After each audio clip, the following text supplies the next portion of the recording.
முருகன் 2 கையில கொடுக்கிறவரோ 4 கையில கொடுக்கிறவரோ 6 கையில கொடுக்கிறவரோ கிடையாது. 12 கையில தரக்கூடியவர்.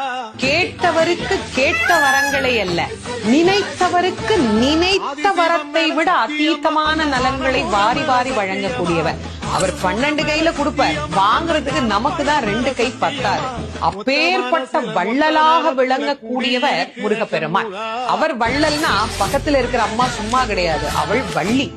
இவர் 1 கொடுத்தா அந்த அம்மா 2 கொடுங்கன்னு வாழலாம். அப்படி கணவனும் மனைவியும் போட்டி போட்டுக்கிட்டு நமக்கு கொடுக்க தயாரா இருக்கிறாங்க. வாங்குவதற்கு நாம் என்ன செய்ய வேண்டும்? அவரை நினைக்கணும். எப்படி நினைக்கணும்? அரை நிமிஷமாவது நினைக்கணும். அரை நிமிஷம் எப்படி நினைக்கணும்? எனக்கு கொடுப்பாரு, எனக்கு கொடுப்பாரு, எனக்கு கொடுப்பாருன்னு நினைக்க கூடாது.